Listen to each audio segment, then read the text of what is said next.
Nous allons calculer un PGCD. Tout d'abord, que signifie le mot PGCD? PGCD signifie le plus grand commun diviseur. Ça veut dire que nous allons chercher le plus grand diviseur commun entre deux ou trois ou plusieurs nombres.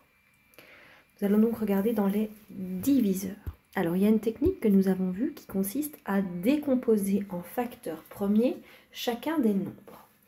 Premier exemple, on nous demande le PGCD de 60 et 75. Première étape, ça va être de décomposer en facteurs premiers, donc en un produit de nombres premiers, 60 et 75. Commençons par 60. 60 est divisible par 2, qui nous donne 30, qui est divisible par 2, qui nous donne 15, qui est divisible par 3, qui nous donne 5, qui est divisible par 5, qui nous donne 1. Si on décompose 75, 75 n'est pas divisible par 2, il est divisible par 3, qui nous donne 25, qui est divisible par 5, qui nous donne 5, qui est divisible par 5, qui nous donne 1. Nous pouvons donc écrire 60 comme étant un produit composé des facteurs 2 au carré, 2 fois 2 qui nous donne 2 au carré, qu'on va multiplier par 3, que l'on va lui-même multiplier par 5. 75, quant à lui, on peut l'écrire comme étant 3 fois 5 fois 5 ou 3 fois 5 au carré. Pour calculer un PGCD de deux nombres, nous allons devoir regarder dans les décompositions les diviseurs communs, donc les facteurs ici qui sont communs aux deux décompositions. Alors, en base commune, nous avons 3. 3 et 3, ce sont deux facteurs communs, mais on va en sélectionner un des deux pour dire qu'on le prend une fois. Ensuite, on a 5 et 5 au carré. On constate que la base est commune et nous, on veut quelque chose de commun. Si on prend 5 au carré, c'est 5 fois 5. Il n'y a pas deux 5 qui sont en commun entre 60 et 75. Donc, on va prendre celui avec le plus petit exposant, c'est-à-dire le 5.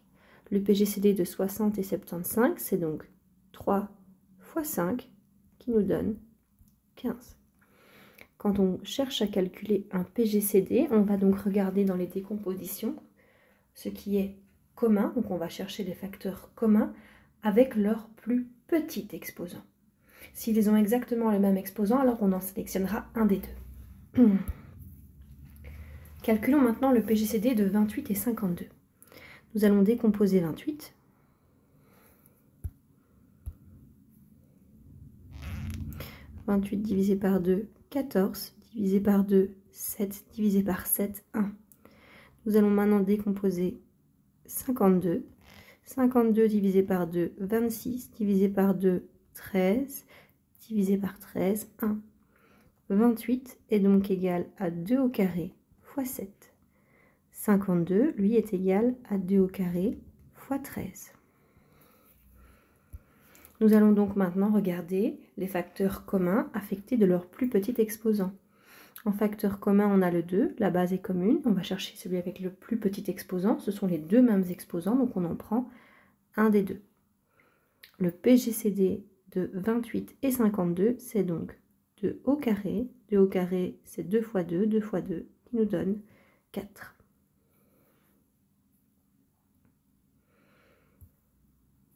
Calculons maintenant le PGCD de 10 et 20. Alors ici, c'est un cas particulier. On constate que 20 est un multiple de 10. 20 se trouve dans la table de 10. Effectivement, 20, c'est 2 fois 10. Le PGCD, le plus grand commun diviseur à 10 et 20, ce sera donc 10. Pourquoi? Parce que les diviseurs de 10, c'est 1, 2, 5, 10. Les diviseurs de 20 sont 1, 2, 4, 5, 10 et 20. Comme ils sont multiples l'un de l'autre, le plus grand diviseur commun, ce sera le plus petit des deux nombres, ici, c'est-à-dire le 10. C'est un cas particulier quand on doit calculer le PGCD de deux nombres qui sont multiples l'un de l'autre. Si jamais vous voulez le faire avec la décomposition, ce n'est pas un souci. Si jamais vous ne remarquez pas que deux nombres sont multiples l'un de l'autre, vous pouvez tout simplement faire la décomposition. On va décomposer 10. 10, c'est divisé par 2, ça fait 5, divisé par 5, ça donne 1. 20, on peut le décomposer. Divisé par 2, 10, divisé par 2, 5, divisé par 5, 1. Le PGCD de 10 est 20. Donc 10, c'est 2 fois 5. 20, c'est 2 au carré fois 5. On doit prendre ce qui est commun, les facteurs communs, affectés de leur plus petit exposant. Ici, on a un 2 et là un 2 au carré. On va prendre le plus petit exposant, donc le 2. Ici, on a 5 et 5. Le plus petit exposant, mais ce sont les deux mêmes, donc on en prend un des deux. On a donc comme PGCD 2 fois 5, c'est-à-dire 10. Donc ça, c'est un cas particulier. Quand un nombre est multiple d'un autre nombre, alors le PGCD, le plus grand commun diviseur, ce sera le plus petit des deux nombres. Autre cas particulier maintenant, le PGCD de 10 et 11. 10 et 11 sont des nombres consécutifs, ce sont des nombres qui se suivent. Il y a une propriété qu'on a vue qui nous dit que des nombres consécutifs sont toujours premiers entre eux. Des nombres qui sont premiers entre eux, ce sont des nombres qui n'ont qu'un seul diviseur commun, 1. Le plus grand commun diviseur, entre 10 et 11, sachant que 10 et 11 n'ont qu'un seul diviseur en commun qui est 1, le PGCD, du coup, ce sera 1. Autre cas particulier. On peut le faire aussi par décomposition. 10, on l'a mis au-dessus, hein. On peut le diviser par 2 qui nous donne 5, divisé par 5 qui nous donne 1. 11, c'est un nombre premier qui est divisible par 11 qui nous donne 1. Ça veut dire que 10 est égal à 2 fois 5. 11, ben, c'est 11. Il n'y a absolument rien de commun entre les deux décompositions.